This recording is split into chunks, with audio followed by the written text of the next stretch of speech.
Reforma número 2. La urgencia de una apología inteligente, sabia, a la luz de las Sagradas Escrituras. Primera de Pedro 3:15, a la letra dice: santificad a Dios el Señor en vuestros corazones y estar siempre preparados para presentar defensa con mansedumbre y reverencia ante todo el que os demande razón de la esperanza que hay en vosotros. Para no alterar el texto bíblico y no ser como muchos que falsifican la palabra de Dios, voy a citar a la máxima autoridad de griego a lo largo de todos los tiempos, el profesor Archibald Robertson, en su gran obra Imágenes Verbales del Nuevo Testamento, comentando el pasaje antes citado, afirma: estar siempre preparados tiene la connotación griega de presentar una apología, una respuesta razonada y vindicadora, una defensa como la descrita en Hechos 22:1, del griego defensa, apologiomai, que significa defender y vindicar. Razón de la esperanza que hay en vosotros tiene un sentido original de logón en el acusativo griego de la persona, listos para una defensa oral de la esperanza interior. Esta actitud demanda una comprensión inteligente de la esperanza y capacidad para presentarla. En Atenas se esperaba que cada ciudadano que pudiera unirse a la discusión de los asuntos de Estado pudiera presentar una defensa inteligente, razonada, con los argumentos que para ello se daba el caso, pero sobre todo con los hechos y evidencias que presentaba el problema. Apunto a este hecho por la innegable necesidad y urgencia de presentar una defensa ante todos los charlatanes de la religión, ante todos los falsos pastores y ministros que, lucrando con la palabra de Dios, hacen una violencia de la misma y estafan a todo un pueblo incauto. De vital importancia señalar que la defensa del Evangelio, que la defensa de la palabra de Dios, que la defensa del ministerio de la predicación es presentado a lo largo de toda la Biblia de una manera clara y contundente. No necesito el permiso ni la cobertura de pastores, de diáconos, de apóstoles, que solo hacen un teatro religioso a fin de someter las conciencias a sus raras y extrañas doctrinas bíblicas. La Biblia no presenta en ninguno de sus estadios la mal llamada cobertura pastoral, en el sentido de tener que pedir permiso a ciertos pastores, redes ministeriales o sínodos para poder expresar y predicar la palabra de Dios.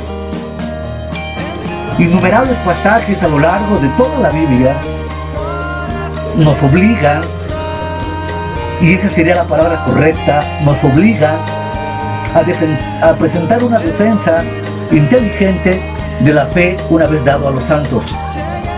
Pasajes como Jeremías 23, donde acusa deliberadamente a todos los pastores que se enseñorean de las ovejas con crudeza y con rudeza. Mateo 23 no es menos claro. Del versículo 1 al mismo versículo 23, Mateo señala: en la voz del Maestro, en la voz de Jesús, llamado el Cristo, el Hijo de Dios, las grandes peyorativas que inyecta, acusando de una manera fría a todos los líderes religiosos que administraban el templo. Mateo 23 describe a dichos líderes como sepulcros blanqueados, como generación de víboras, que a la verdad por dentro están llenos de inmundicia, pero por fuera se presentan blancos y limpios a los hombres. A lo largo del Nuevo Testamento encontramos las enseñanzas claras de presentar una defensa de las doctrinas bíblicas ante todo aquel que pudiera demandar una razón o torcer o predicar o enseñar un nuevo viento de doctrina. En el primer siglo de la historia cristiana nos damos con el hecho de que se conformó las bases mismas de la palabra de Dios, las doctrinas primarias. En el siglo segundo y en el siglo tercero se lucha de una manera clara y decisiva contra el gnosticismo y contra el paganismo. Encontramos una defensa abierta, clara, sustancial en las cartas de Diogneto, el pastor de Hermas, Clemente de Alejandría, en donde vigorosamente se combate contra las herejías arriana, macedónica y otras doctrinas que estaban surgiendo dentro del seno cristiano. Eran una lucha que venía de afuera atacando la religión interior, el cristianismo conformado en los primeros siglos. Centenares y millares de cristianos usaron sus plumas a fin de defender la fe dada a los santos.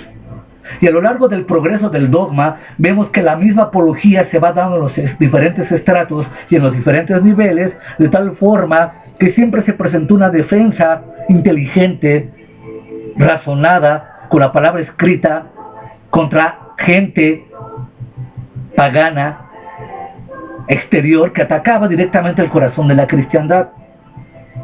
Pero hoy tenemos un hecho nuevo, un hecho, si se pudiera llamar raro, en el cual ahora no nos preocupamos tanto por defender el cristianismo de un agente exterior. Lo curioso, lo delicado y lo peligroso es que ahora tenemos que hacer una defensa del mismo corazón del protestantismo. De las mismas entrañas del cristianismo han surgido doctrinas, teologías, creencias, prácticas totalmente ajenas y extrañas a la palabra de Dios. Ahora la lucha ya no es contra los círculos exteriores que pudieran amenazar al cristianismo. Ahora la lucha, reitero, es dentro del mismo seno protestante. Por eso he titulado a esta serie de videos la Reforma. Una reforma que nos permita la purga de falsas doctrinas con respecto a la verdadera doctrina a lo largo de todos los siglos. No podríamos tolerar ya más que falsos maestros, falsos predicadores, charlatanes de la religión estén usando la palabra de Dios sin razón para justificar ya sea ministerios o ya sea riquezas en el nombre de Cristo. La apología no tan solo es un derecho, es un deber y una obligación para el auténtico cristiano que está puesto en la brecha por la palabra santa, por la palabra sagrada y en el corazón de Dios. No importando que el mismo diablo, el infierno y todos los enemigos se levanten en contra de uno, nuestra obligación primaria es presentar una defensa de la palabra de Dios. En esta defensa se juega el alma, el espíritu, la verdad y la integridad de la palabra escrita, sin utilizar falacias, trucos, artificios, sin ser unos charlatanes de la religión, unos merolicos de la religión. Presentaremos una serie de videos con esa inteligencia, con esa Biblia probada, con esa hermenéutica en sus diferentes métodos de interpretación, a fin de presentar con claridad la doctrina de la redención. No hacer una apología y quedarse callado ante la deriva de falsos pastores y falsos ministros es encubrir y hacerse cómplice de los mismos delitos. Es tener una apostasía pasiva que bajo un invento de pietismo, que bajo un invento de no juzgues, no condenes, no hables, no critiques, no toques al ungido de Dios, se ha tolerado que falsos pastores, ministros y líderes religiosos abusen de la palabra de Dios. Al conocer claramente la Biblia, podemos establecer los parámetros, las directrices, las direcciones de la nueva dogmática que nos permitirán sentar las bases hacia la neorreforma. Esta neorreforma presentada tiene como base, como lo puntualicé en los primeros videos, la sola Escritura. Y si la Escritura nos manda a hacer una apología, una defensa de la palabra de Dios, pues es momento de que hombres inspirados por el poder y santidad del Espíritu Santo, confrontemos de una manera clara, decisiva, valiente a tanto camaleón eclesiástico. Consciente estoy que mucho del lenguaje empleado en contra de falsos pastores y falsos ministros tienen un alto tono beligerante, mucho tono de acusativo, pero ellos no han hecho menos, valga la redundancia, en contra de la palabra de Dios.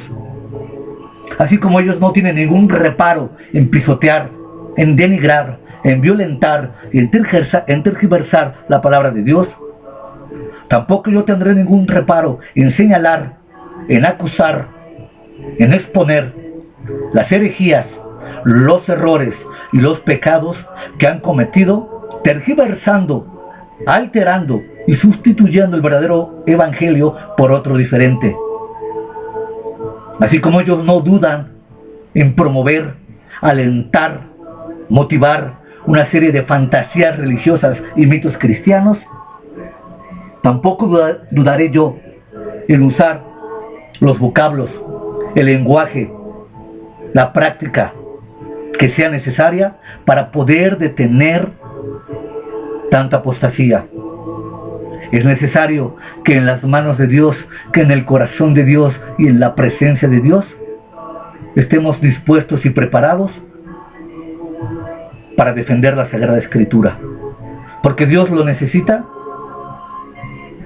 No, porque es un mandato bíblico. Y afortunadamente la Escritura me respalda para poder pensar, para poder investigar, para poder indagar y para poder predicar exclusivamente la palabra de Dios. No olvidemos el lema de Martín Lutero en la Reforma Protestante: solo Escritura. Martín Lutero afirmaba que su conciencia estaba ligada y cautiva a la palabra de Dios. Por lo que a mí respecta, mi conciencia de igual manera está ligada a la palabra de Dios. El grito de la neorreforma será una teología de la palabra de Dios. Una teología de la palabra de Dios.